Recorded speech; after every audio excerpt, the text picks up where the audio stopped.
तो अब है अपने पास पार्ट टू की अगर मैं बात करूँ आपको, जिसमें मैं आपको बताऊंगा 3 ग्राफ के बारे में, जिसमें बहुत ज़्यादा कैलकुलेशन आता भी है। यानी कि आपको न्यूमेरिकल जो है वो इसी पोर्शन से आएगा पार्ट 2 से ही, जिसमें आपको 3 ग्राफ हो सकते हैं। मैं आपको कॉन्सेप्ट समझा रहा हूँ, ध्यान से सुनते रहना। अगर मान लो मैंने 3 ग्राफ ले लिया आपके लिए समझाने के लिए है, और ये इसी रिदम में याद रखना ताकि आपका एक भी क्वेश्चन नीट और जेईई में गलत ना आ जाए। ये सबसे पहला displacement time graph ST graph है। ये मैं लिख देता हूँ, एसटी ग्राफ मतलब डिस्प्लेसमेंट टाइम ग्राफ की बात हो रही है। दूसरा वीटी ग्राफ होगा अपने पास, और तीसरा एटी ग्राफ होगा। अब इसमें ये कुछ भी बना सकते हैं, जैसे कि मैंने स्क्रीन पे 2-3 क्वेश्चन दिखा दिया आपको। इस टाइप के क्वेश्चन दिखे तो समझ जाना कि इस यानी कि न्यूमेरिकल वाला पार्ट का कॉन्सेप्ट है। ये वाला कॉन्सेप्ट आपको ब्रेन में रिमाइंड कर लेना है। तो देखो इसमें कॉन्सेप्ट क्या है अपने पास, जो एसटी और वीटी और एटी ग्राफ है वो इसी लाइन में होनी चाहिए, यानी कि सबसे पहले एसटी फिर वीटी फिर एटी। अब इसमें कुछ भी बनाओ, ऐसे करके पहाड़ कुछ भी बना रखा हो उन्होंने, स्ट्रेट लाइन बना रखो, कुछ भी पहाड़ वहाड़ बना रखा हो, कुछ भी ऐसे करके। तो जब भी ऐसा करके कुछ आए तो आपसे होगा क्या क्वेश्चन में, जैसे आपको वीटी ग्राफ देके अब बोलेंगे बताओ एक्सेलरेशन कितना होगा 4 से लेके 6 सेकंड में, ऐसा करके कुछ भी सवाल पूछ देंगे वो। यानी कि कोई एक ग्राफ देके एक्सेलरेशन या फिर डिस्प्लेसमेंट पिछला पूछ सकते हैं, अगला और डिस्प्लेसमेंट। तो इसके निकालने का तरीका क्या है कि आपके पास सिर्फ 2 कॉन्सेप्ट है। सबसे पहला तो स्लोप निकालना पड़ता है, या तो स्लोप निकालना पड़ेगा आपको, या फिर एरिया अंडर ग्राफ निकालना पड़ेगा। अब स्लोप मतलब जिनको नहीं पता मैं जल्दी से बताता हूँ। देखो स्लोप मतलब होता है, वैसे तो हिंदी में कहूँ तो ढलान होता है, लेकिन असलियत में अगर मैं ग्राफ कहूँ तो चेंज इन वाई एक्सिस अपन में चेंज एक्स एक्सिस निकाल लिया करो, जो कि आप y2 माइनस y1 और x2 माइनस x1 करके निकालते थे, राइट। ये आपने क्लास 11 में बहुत फेमस क्वेश्चन है, करा भी होगा, और नहीं करा तो मुझे कमेंट करके बता देना, मैं इसके लिए अलग से एक वीडियो बना के दे दूंगा आपको। और दूसरा area under graph. Area under graph मतलब कि जो शेप बन रहा हो, जैसे कि यहाँ पे अगर मैं देखूँ तो ये वाला अपना हमेशा ट्रेपेजियम बन रहा है, ये ट्रेपेजियम बन रहा है, और या फिर ट्रायंगल बन रहा हो या फिर रेक्टेंगल बन रहा हो, तो जो भी बन रहा हो उसके हिसाब से एरिया निकालना पड़ता है हमें, है ना। तो ट्रायंगल हो, ट्रेपेजियम हो, स्क्वायर हो, रेक्टेंगल हो, जो भी चीज हो, तो उसका एरिया का फॉर्मूला लगाओगे आप और आंसर निकाल दोगे। तो असलियत में स्लोप और एरिया निकालने पे मिलता क्या है ये जल्दी समझ लो। देखो स्लोप हमेशा अगला देगा, याद रखना, अगला। ऐसे लिख देता हूँ हिंदी में कि स्लोप हमें क्या निकाल के देता है, अगला, और एरिया हमें क्या निकाल के देता है, पिछला। पिछला इन द सेंस कि पीछे वाला। अगर मैं यहाँ लिख देता हूँ पिछला, आई होप कि पढ़ लोगे आप लोग, पिछला मतलब पीछे वाला।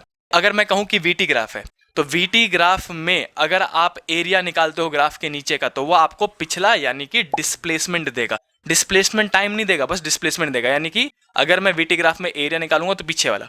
अगर मैं कह रहा हूँ एटी ग्राफ है आपके पास, क्वेश्चन में एटी ग्राफ दे रखा है, और अगर आप एटी ग्राफ के नीचे का एरिया निकालते हो तो वह आपको हमेशा वेलोसिटी देगा। समझ रहे हो, एटी ग्राफ का एरिया वेलोसिटी, वीटी ग्राफ का एरिया डिस्प्लेसमेंट, और डिस्प्लेसमेंट टाइम ग्राफ का एरिया कुछ नहीं, क्योंकि पीछे तो ग्राफ थोड़ी ना है। वैसे ही स्लोप की बात करूं तो अगर मैं एसटी ग्राफ दे रहा हूं तो एसटी ग्राफ में अगर आप स्लोप निकालते हो तो हमेशा अगला मिलता है। स्लोप मतलब अगला। स्लोप हमें क्या देगा, एसटी ग्राफ का स्लोप आपको वेलोसिटी निकाल के दे देगा, और वीटी ग्राफ का स्लोप हमेशा आपको एक्सेलरेशन निकाल के दे देगा।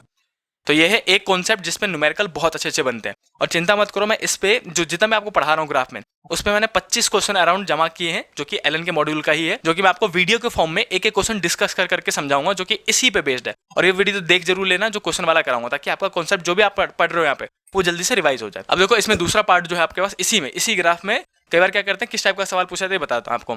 मान लो कि आपको वीटी ग्राफ दे दिया ऐसे करके, वेलोसिटी टाइम ग्राफ दे दिया, मैंने थोड़ा आगे तक ले लेते हैं इसको, वेलोसिटी टाइम ग्राफ दे दिया, और कुछ भी बना के दे दिया, ऐसे करके पहाड़ बना के दे दिया, ऐसे बना के दे दिया, और फिर नीचे दे दिया ऐसे करके। मैं नॉर्मल एग्जांपल ले रहा हूँ। तो आपको एक ग्राफ देके, वीटी ग्राफ देके बोलेंगे बताओ इसका पॉसिबल एटी ग्राफ क्या होगा, पॉसिबल एटी ग्राफ बताओ। और जैसे कि टाइम लिमिट दे देंगे वो आपको, ऐसे यहाँ पे दे दिया टाइम लिमिट ऐसे करके। बहुत फेमस क्वेश्चन है नीट और जेईई में ये, 2, 4, 6, 8, 6 दे देंगे ऐसे करके दे दिया। मैं आपको बोल रहा हूँ पॉसिबल एटी ग्राफ बताओ, मतलब एक ग्राफ से दूसरे ग्राफ में जाने के लिए आपको बोल सकते हैं पॉसिबल एटी ग्राफ कौन सा होगा ये बताओ, ऐसे करके सवाल आ जाता है इस पे। तो देखो इसमें क्या करना है, कुछ भी नहीं, बस आपको टाइम एक्सिस देखो हमेशा नॉर्मल रहता है। अगर मैं एक्सेलरेशन की बात करूं तो एक्सेलरेशन में आपको जो ऑप्शन होंगे 4 वो ऐसे दे रखे होंगे, यहाँ पे एक्सेलरेशन लिखा होगा और यहाँ पे टाइम लिखा होगा, और टाइम एक्सिस सेम होगा। जैसे कि 0 था तो 2, 4 और यहाँ पे 6 ले लिया हमने, ठीक। इसके बाद आपको करना क्या है, देखो सबसे पहले अगर मैं 0 से लेकर 2 सेकंड की बात करूं तो जो स्पीड है वो इंक्रीज हो रही है, मतलब एक्सेलरेशन होगा, और लीनियरली इंक्रीज हो रही है, तो एक्सेलरेशन कांस्टेंट भी था। तो आप क्या बताओगे कि 0 से लेके 2 सेकंड तक ऐसे करके एक्सेलरेशन दिखा दोगे कि 0 से लेके 2 सेकंड तक एक्सेलरेशन है। उसके बाद 2 से लेके 4 तक वेलोसिटी कांस्टेंट हो गई है ना, वेलोसिटी चेंज नहीं हो रही है, स्ट्रेट लाइन आ गया, राइट।